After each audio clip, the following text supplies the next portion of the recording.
Durante esse mês, e essa é a última reflexão do mês, durante esse mês nós estivemos olhando o tema de promessas. E nós começamos falando da promessa para uma nova vida. Depois, eu não estava aqui, mas eu sei que o pastor Marcos Gladstone pregou sobre a promessa do Consolador e do Espírito Santo que nos consola e nos fortalece. Na semana passada eu falei do Salmo 23, a promessa de pastos verdejantes. E hoje nós estamos encerrando então essa série de reflexões e o nosso tema é promessa constante. Deus promete estar conosco constantemente. Um dos textos bem conhecidos dos cristãos, de um modo geral, é o texto de Mateus, capítulo 28, finalzinho do Evangelho de Mateus. Nós conhecemos esse texto, inclusive, como a grande comissão. Dallas Willard fala num livro sobre a grande omissão, porque, na verdade, a gente conhece bem o texto, mas parece que a gente se omite de cumprir aquilo que o texto nos propõe a fazer, lembrando que aquele texto é um comissionamento de Jesus para os seus discípulos, a fim de que eles possam ir e fazer seguidores de todos os povos, de todas as nações, etnê, de todas as nações, grupos étnicos ao redor do mundo. E aí no finalzinho daquele texto, a parte B do versículo 20, finalzinho, Jesus conclui esse comissionamento com as seguintes palavras: e eu estarei sempre com vocês até o fim dos tempos. Uma versão mais antiga disse: eis que estou convosco todos os dias até a consumação dos séculos. Eu estarei com vocês. Estarei com vocês até o fim dos tempos, estarei com vocês todos os dias, estarei com vocês sempre. Jesus prometeu isso aos seus discípulos. Há muito que a gente poderia falar sobre isso no contexto da grande comissão, mas eu quero abordar essa questão da presença de Deus em nossas vidas. Quando eu era criança, eu cresci num lar onde eu tive a graça de ter a palavra de Deus lida, falada, cantada, e muito foi incutido em minha mente desde a minha infância. Isso eu tenho como uma dádiva e uma graça de Deus. E eu quero aproveitar aqui mais um desvio aqui no meu sermão, e eu quero aproveitar aqui e incentivar aqueles que são pais aqui, que não percam a oportunidade de fazer isso com os seus filhos, que não percam a oportunidade de incentivar os seus filhos a conhecerem a palavra de Deus, a participarem das reuniões na igreja, a gerar neles esse hábito de conhecer a Deus e a palavra de Deus e aprender. Essas coisas são importantes. E você pode dizer assim: não, mas eu conheço alguém cujos filhos frequentaram a igreja a vida inteira e chegou uma ideia de eles abandonaram. E eu também conheço pessoas assim, mas vou dizer, essas coisas são importantes. Ainda que isso venha acontecer em algum momento, a história toda não está concluída. E a gente tem uma promessa, a gente está falando de promessa aqui: instrua a criança no caminho que ela deve andar. Instrua, deixe o restante com Deus, mas faça o seu trabalho e instrua a criança. Então, eu tive a dádiva de crescer nesse ambiente. E eu lembro que um dos textos que sempre me fascinou em algum momento da minha infância ou adolescência ali, está eu não vou ler, mas a história se encontra no Antigo Testamento, em 2 Reis 6, e aquela história em que Eliseu está com o seu moço, e numa determinada manhã, ele, o seu moço, o aprendiz, quando eu falo o seu moço, Eliseu como um profeta, ele tinha então um aprendiz, alguém que auxiliava ele, é como um discípulo do profeta, e ele está ali com Eliseu, e em uma determinada manhã, eles acordam, e então o seu moço, o seu discípulo, ele sai, e ele olha para as montanhas. Eles estão, a ideia é que eles estejam num vale, em alguma região assim. Ele olha para as montanhas e ele vê que eles estão cercados de exércitos, e ele corre, ele acorda o profeta, ele diz assim: meu senhor, nós estamos cercados de exércitos. E aí Eliseu ora, e Eliseu diz assim, para que Deus abra os olhos dele, para que ele veja, e diz que os seus olhos foram abertos, ele viu. E ele viu, ele gritou: carros e cavalos de fogo. Ele viu os exércitos do Senhor. E o que a história ali, Eliseu falou assim: olha, não temas, porque maior é o número daqueles que estão conosco, ou que está conosco, do que dos que estão contra nós. Essa história sempre me fascinou, assim. E eu sempre de alguma forma queria ter essa capacidade. Quantas vezes eu olhei e falei, Deus, abre os meus olhos para ver o invisível, para ver aquilo que existe e que eu não consigo ver com esses olhos carnais. Muitas vezes na minha infância eu orei por isso, porque essa história sempre me cativou. Mas o fato é, às vezes parece que nós estamos sozinhos, às vezes parece que Deus nos abandonou, às vezes parece que nós estamos cercados, encurralados, e que não há ninguém que venha ao nosso auxílio, que ninguém que nos ajude. Parece que nós clamamos e Deus está longe, distante, não ouve. E são exatamente nesses momentos que nós precisamos lembrar que Deus está conosco, e às vezes mesmo que os nossos olhos não vejam, mesmo que o nosso coração não sinta, mesmo que as circunstâncias todas pareçam contrárias, Deus prometeu que estaria conosco. Ele não é homem para que minta, Ele está conosco. Ele está conosco. Maior é o que está em nós do que o que está no mundo. Maior é aquele exército de anjos que está conosco, que luta por nós, do que aquele que está contra nós. É importante que nós não nos esqueçamos disso. Se é uma coisa que vai nos ajudar na nossa caminhada, na nossa jornada, é essa lembrança. Então eu gostaria de refletir sobre isso dentro de um tema maior nas Escrituras, que é o tema da habitação de Deus. Nós ouvimos, eu tenho certeza que aqueles que são mais velhos, eu sou já um deles aqui, um dos mais velhos na congregação aqui, mas aqueles que são mais velhos vão lembrar-se que teve uma época que o pessoal cantava, e Deus criou o homem, sim, estou cantando no ritmo aqui, mas... né? Deus criou o homem para o louvor da sua glória. Quem cantou essa música aqui? Deixa eu ver, vai denunciar a idade. Olha lá, o Henricão, minha irmã. O Hudson levantou-se mais ou menos ali, deu uma coçadinha no cabelo. Mas essa era uma canção que cantava-se na década de 80, em algum momento. Então o pessoal, eles cantavam na infância, eram crianças ainda, e cantavam no jardim da infância da igreja. Né? Mas essa ideia aí, ela é bíblica, ela tem a ver com uma teologia bíblica sólida. Deus nos criou para o seu louvor, isso é porque Ele fez todas as coisas para o seu louvor e para a sua glória. Então é bíblico falarmos isso. Mas nós descobrimos numa teologia bíblica e numa leitura das Escrituras que há outros propósitos de Deus também na criação. E um dos propósitos que a gente vê na criação muito claro é que Deus criou-nos para que Ele pudesse habitar conosco, para a comunhão. Esse Deus trino nos fez também para termos uma comunhão com Ele. E esse tema da habitação de Deus é muito presente nas Escrituras de Gênesis a Apocalipse. E é interessante isso, porque lá no começo da narrativa bíblica a gente vê a criação, e nós vemos sobre o Jardim do Éden no capítulo 2, e o Éden é chamado na Bíblia de Jardim de Deus. Às vezes a gente tem a ideia de que o Éden foi feito para o homem. Não, o Éden é o jardim de Deus. A narrativa de Gênesis diz que Deus passeava pelo seu jardim, que Deus andava, que Deus caminhava, essa era a ideia, Deus caminhava pelo seu jardim. Deus coloca o homem no seu jardim com um propósito, para que o homem pudesse cuidar do jardim. Mas o jardim é o jardim de Deus, esse é o Éden, é o lugar onde Deus está e onde ele tem esses momentos de comunhão. E lá em Gênesis 3, após a queda, diz que eles ouviram os passos do Senhor que andava pelo jardim, e eles tiveram medo por causa da desobediência deles. Deus estava no lugar da sua habitação ali, no seu jardim, que Ele fez, que Ele criou. Ele colocou o homem ali, porque esse era o desejo de Deus. A gente vai encontrar mais adiante na imagem do tabernáculo, quando Deus instrui Moisés para que edifique um tabernáculo. Em Êxodo capítulo 25, no verso 8, diz assim: farão um santuário para mim e eu habitarei no meio deles. Nota esse desejo de Deus, essa insistência de Deus. Eu habitarei no meio deles. Deus quer habitar no meio dos homens. E ele instrui então que o tabernáculo seja feito para isso.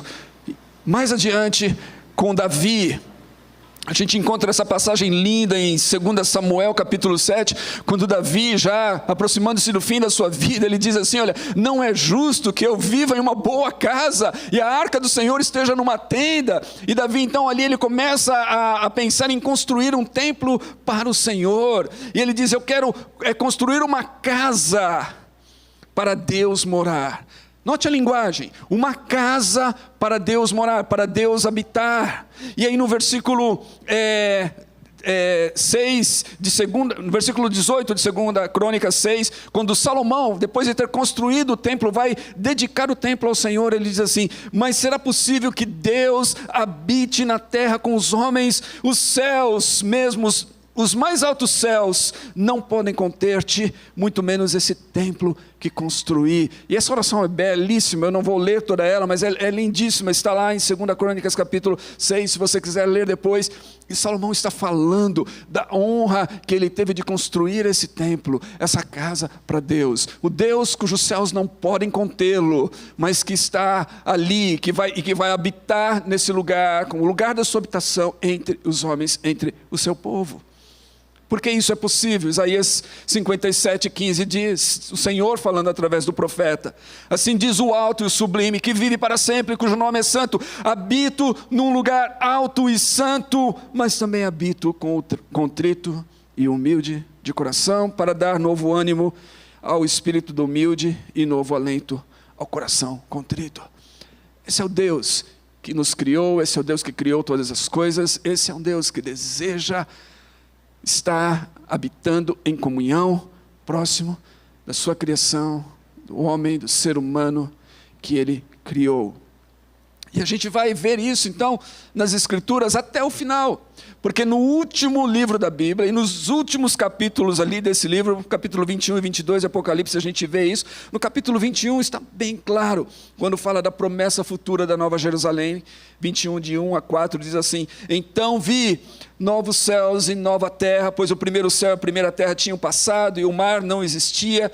Vi a cidade santa, a Nova Jerusalém, que descia dos céus, da parte de Deus, preparada como uma noiva adornada para o seu marido. E ouvi uma forte voz que vinha do trono e dizia: agora o tabernáculo de Deus. Nota essa ideia da imagem do tabernáculo, aquele lugar que Deus disse que Moisés devia construir para a sua habitação. Tabernáculo, a tenda de Deus, o lugar da habitação de Deus está com os homens, com os quais ele viverá.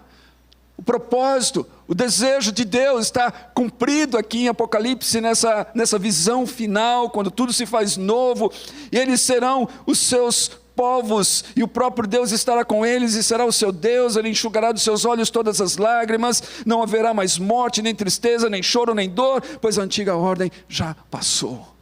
Então esse é o propósito de Deus. Deus é um Deus que deseja habitar conosco. Deus é um Deus que deseja estar perto de nós e que deseja ter-nos próximo dEle.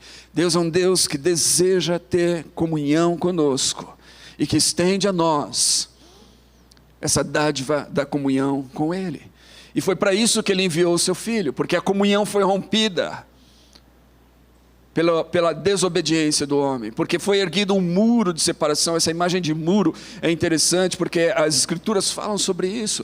Elas falam do pecado exatamente como essa ideia de separação, de ruptura e de barreira entre o homem e Deus. O Senhor fala em Isaías capítulo 59 que os pecados e iniquidades do ser humano é que constroem essa barreira, que impedem essa relação com Deus. Então Deus envia o seu Filho, que vem a esse mundo, e ele é revelado no Evangelho de João da seguinte maneira, no versículo 14 de João capítulo 1, que aquele que a palavra tornou-se carne e viveu entre nós, ele viveu no nosso meio, no meio da gente, ele armou a sua tenda entre nós, a sua moradia.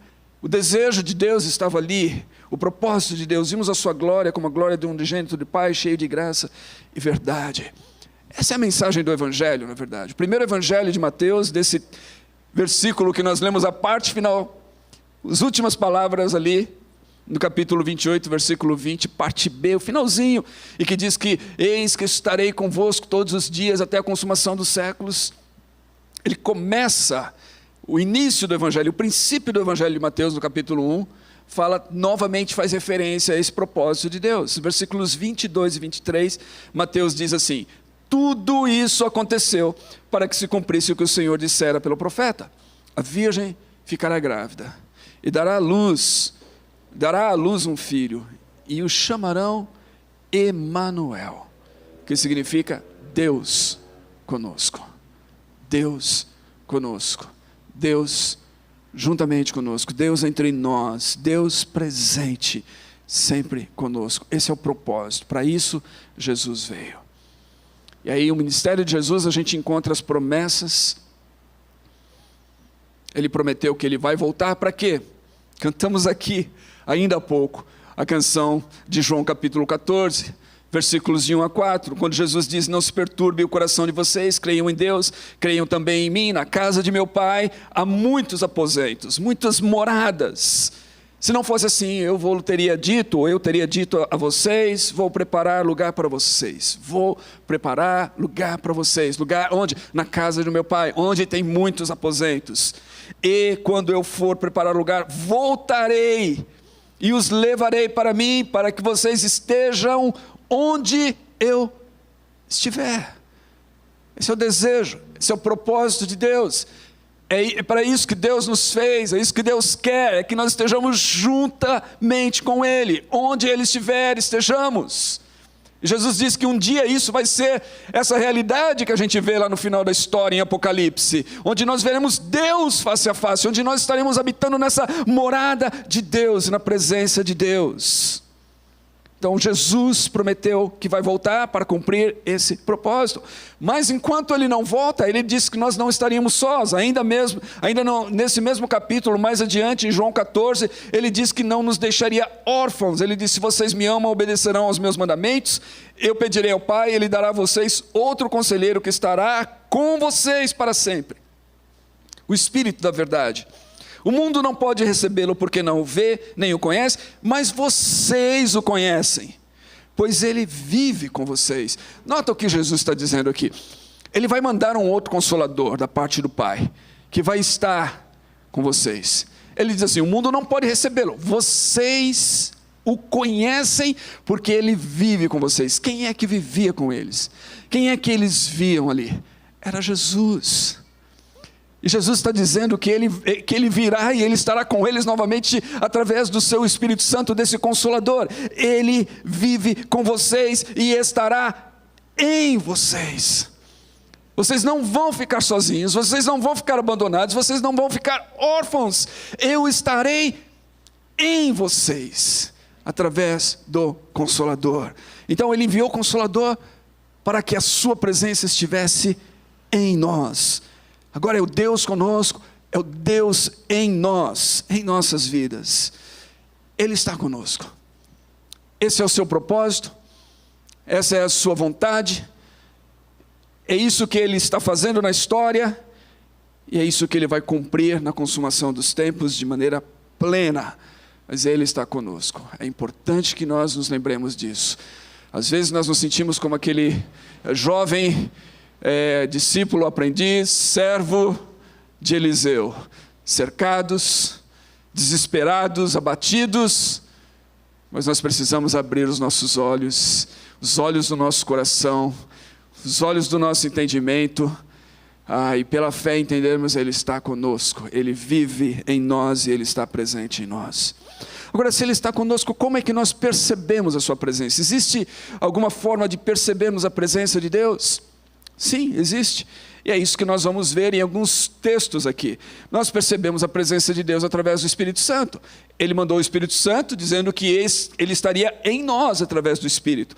Em 1 João capítulo 4, 13 diz assim: sabemos que permanecemos nele e Ele em nós, porque Ele nos deu o seu Espírito Santo. Nós estamos nele, estamos ligados a Ele. Ele está em nós. E nós sabemos disso como? O Espírito Santo. O Espírito Santo em nossos corações. Paulo diz em Romanos capítulo 8, versículo 16, que o Espírito testifica com o nosso Espírito que nós somos filhos de Deus. E Ele nos habilita a falar com Deus e chamar Deus de Abba, de Pai. Alguns traduzem isso como papai ou paizinho, nesse termo carinhoso com Deus, mas é um termo de intimidade da criança, do filho com o seu pai.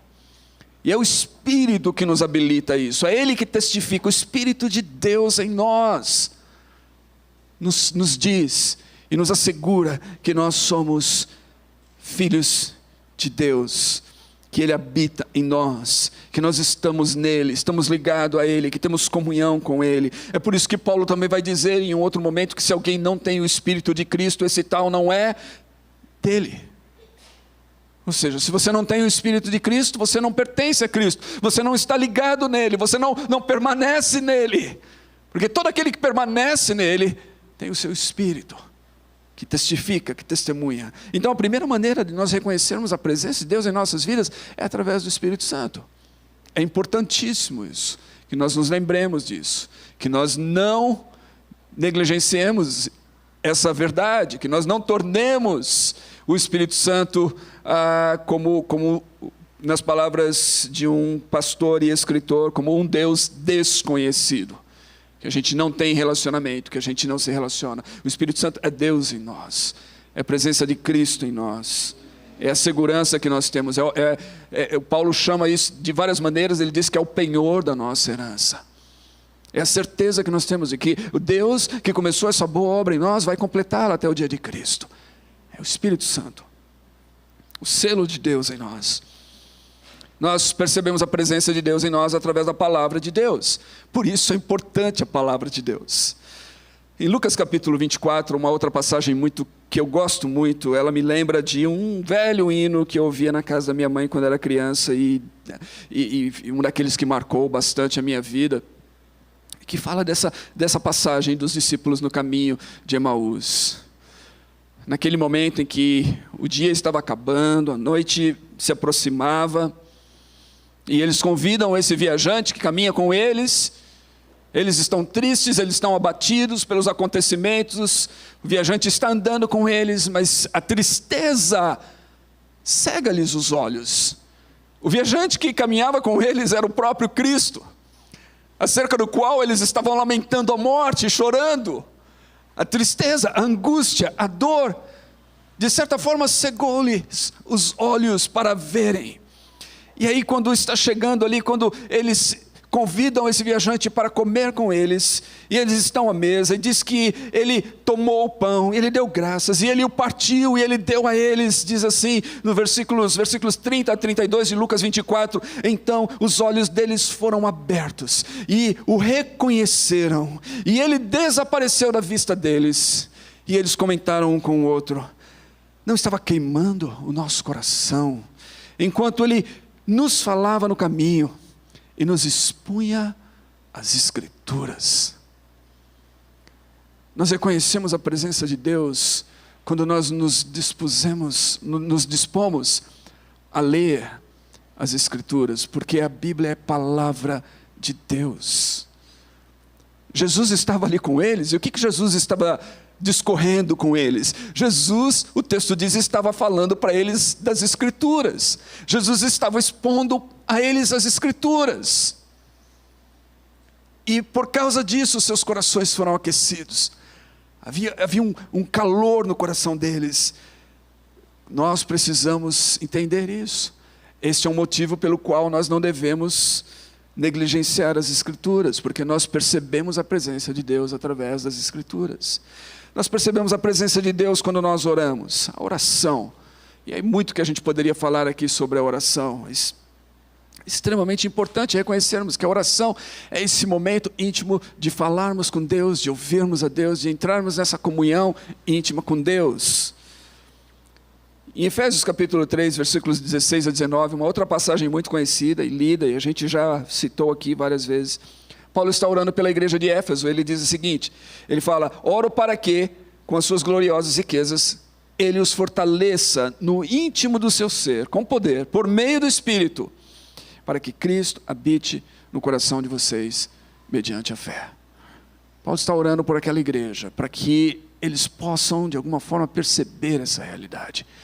Cristo habitando em seus corações pela fé. E ele diz assim, e oro para que, estando arraigados e alicerçados em amor, vocês possam, juntamente com todos os santos, compreender a largura, o comprimento, a altura, a profundidade, e conhecer o amor de Cristo que excede todo entendimento, para que vocês sejam cheios de toda a plenitude de Deus.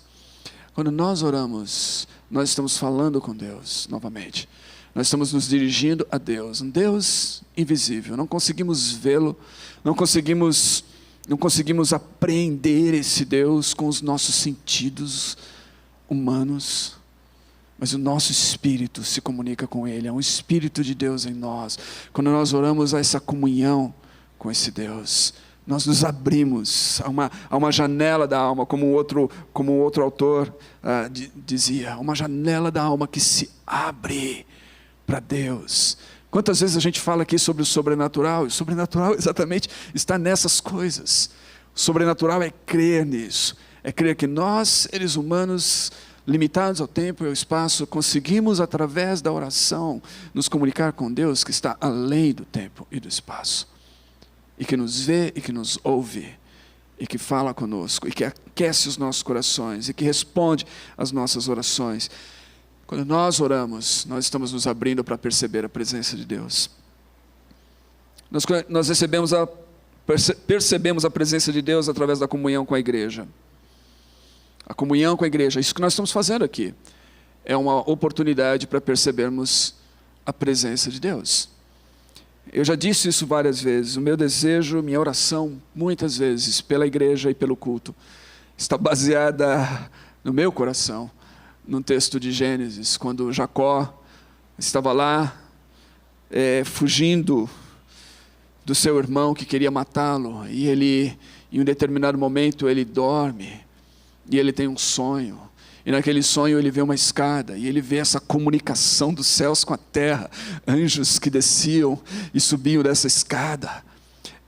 Jacó tem através do sonho, essa percepção de que ele não está sozinho nessa jornada, de que de alguma forma Deus ainda está com ele, de que de alguma forma Deus ainda está acompanhando, está presente, que de alguma forma há uma comunicação entre céus e terra.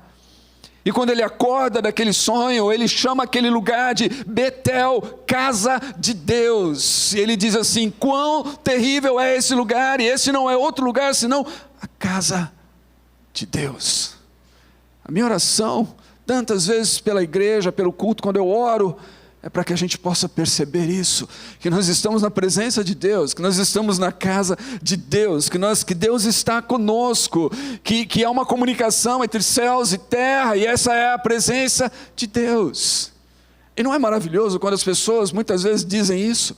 Elas participam do encontro do povo de Deus e às vezes elas não sabem como dizer, elas não têm o vocabulário, elas não estão ainda dominadas pela nossa linguagem, o cristianês ou o evangeliquez, então elas não sabem falar sobre a presença de Deus ou Espírito Santo, mas elas falam, havia uma energia boa naquele lugar. Eu não sei o que é, fiquei até arrepiado. A presença de Deus, Deus presente no meio do seu povo, com o seu povo, no ajuntamento do seu povo, Deus presente, na casa de Deus. Por quê? Porque a igreja é corpo de Cristo, e casa de Deus, essa palavra, expressão casa de Deus é usada por Paulo, é usada em outros versos, eu vou ler apenas um deles por causa do tempo, mas em 1 Timóteo, no capítulo 3, versículos 14 e 15, Paulo diz assim, escrevo essas coisas, embora espere ir vê-lo em breve, mas se eu demorar, saiba como as pessoas devem comportar-se na casa de Deus, que é a igreja do Deus vivo. Então Paulo está dando recomendações a Timóteo, ele está falando sobre como as pessoas devem se comportar na casa de Deus. A igreja é casa de Deus. Esse lugar aqui não é outro lugar senão a casa de Deus. Evidentemente não é o lugar, não são essas paredes que tornam esse lugar a casa de Deus, somos nós presentes aqui diante de Deus, com os nossos corações voltados para Ele, para buscá-lo, para louvá-lo, para reconhecer quem Ele é, o nosso Deus e o nosso Senhor. E quando nós fazemos isso nesse ajuntamento do povo de Deus, na comunhão da igreja, dos santos, Deus está presente. O que é que nós precisamos fazer então? Nós precisamos manter a comunhão com o Espírito Santo. Se nós quisermos sentir essa presença de Deus, se nós quisermos perceber essa presença de Deus, se nós quisermos ser lembrados dessa presença de Deus, nós precisamos manter a comunhão com o Espírito Santo, que é Deus em nós. Agora, o Espírito Santo pode ser entristecido. Deus pode se entristecer conosco. Efésios 4:30 diz: não entristeçam o Espírito Santo, com o qual vocês foram selados para o dia da redenção. Como é que nós entristecemos o Espírito Santo? Quando nós não damos ouvidos ao Espírito Santo, quando nós rejeitamos a direção do Espírito Santo, quando nós rejeitamos a voz do Espírito, quando nós fazemos coisas que são contrárias a Deus, quando nós deliberadamente ofendemos a Deus através das nossas ações e atitudes dos nossos pecados, nós entristecemos. É por isso que nós precisamos pedir perdão, considerar os nossos caminhos, considerar as nossas vidas, para que nós possamos manter comunhão com o Espírito Santo. Deus em nós. Precisamos manter comunhão com Ele, não entristecendo, não desobedecendo, não nos distanciando dEle.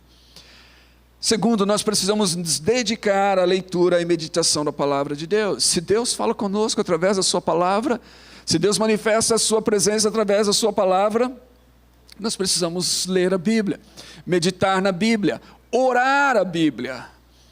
Uma das coisas que ninguém me ensinou, a não ser o Espírito Santo, possivelmente, mas que eu aprendi muito cedo na minha jornada cristã, é ler e orar as Escrituras, é ter as minhas orações alimentadas pelas Escrituras. Isso me edifica muito, quando eu falo com Deus. E ao falar com Deus, eu uso a palavra de Deus para falar com Deus. E eu faço isso muito em minhas orações. Então a minha oração é formada pela palavra de Deus. Porque não foi isso que Jesus disse? Que nós devemos orar de acordo com a vontade de Deus? E onde é que nós descobrimos a vontade de Deus, senão na palavra de Deus?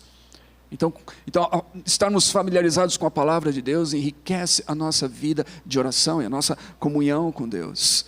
No Salmo 119, diz assim, esse é o salmo mais longo da Bíblia, como todo mundo conhece, aquele que é um bom desafio para você memorizar e poder falar aqui.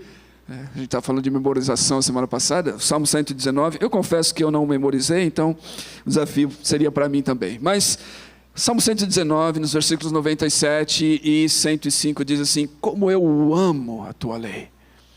Como eu amo a tua lei, diz o salmista. Eu medito nela, ou ela é a minha meditação, o dia inteiro, o tempo todo.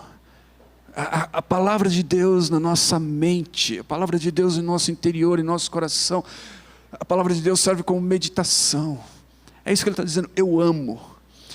E a pergunta que muitos de nós deveríamos fazer é, será que nós amamos a lei de Deus? Amamos a palavra de Deus? Quando a gente ama alguma coisa, o que a gente faz? A gente não para de pensar naquilo que a gente ama, né? Aquilo se torna um objeto dos nossos pensamentos, aquilo faz o nosso coração disparar, aquilo mexe conosco, com as nossas emoções. É esse o sentimento que a gente tem em relação à palavra de Deus. Aqui a lei de Deus é a palavra de Deus, é o que nós chamamos hoje de Bíblia, as Sagradas Escrituras.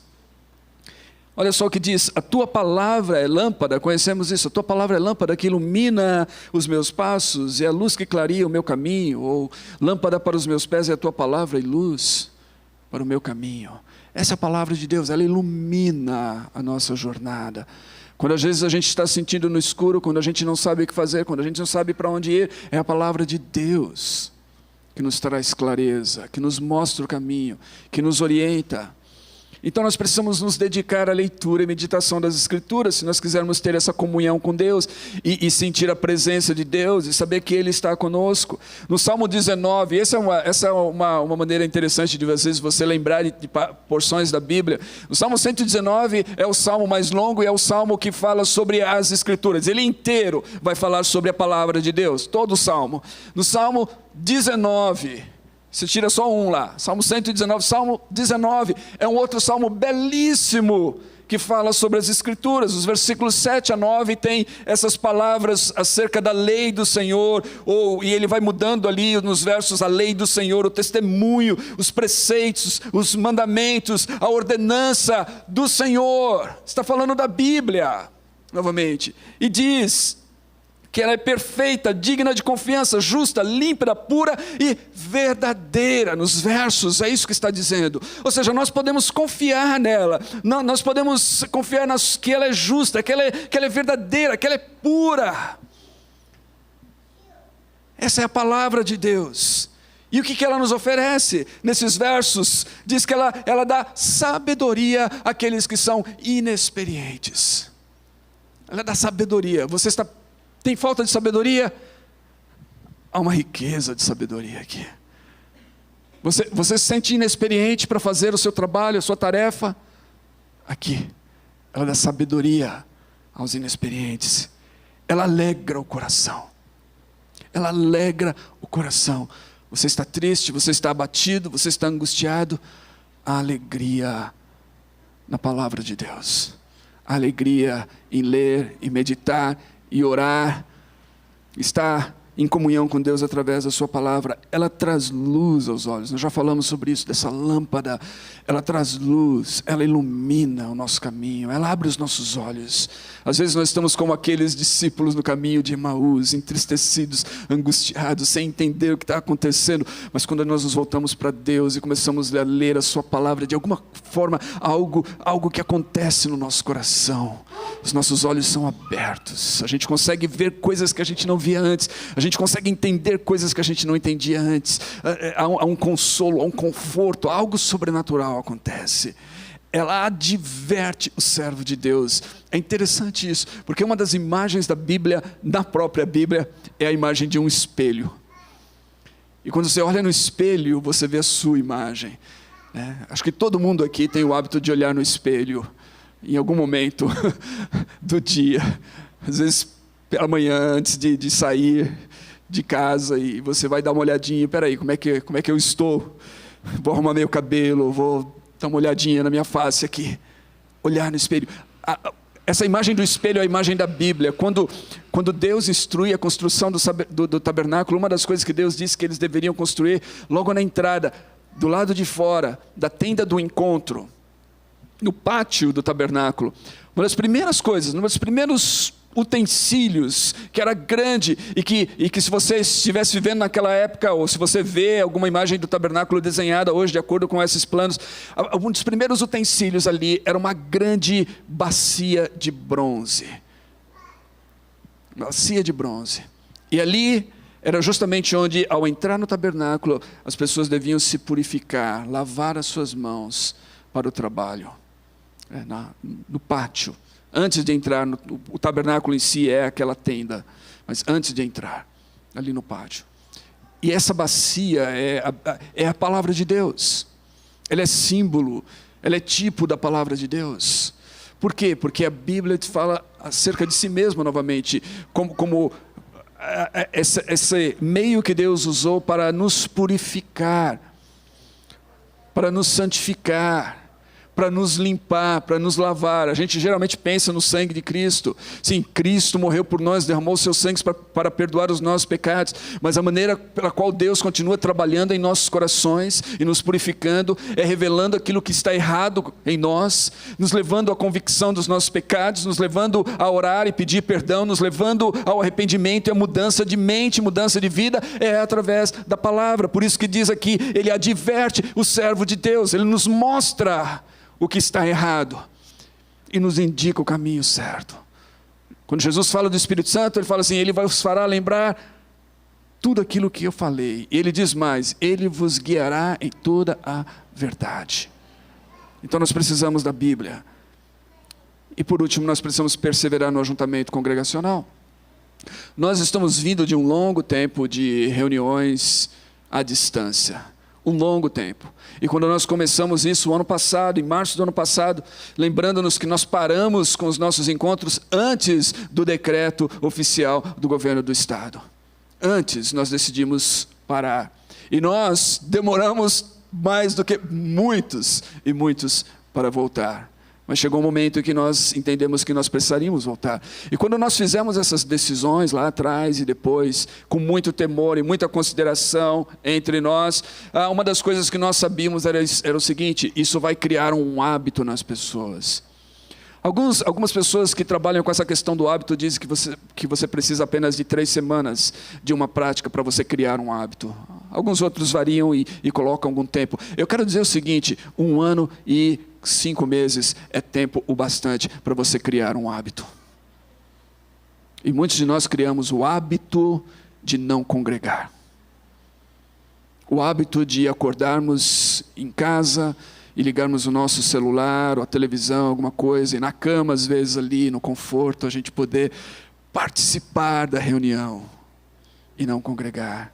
E agora a gente tem que recuperar o hábito de congregar.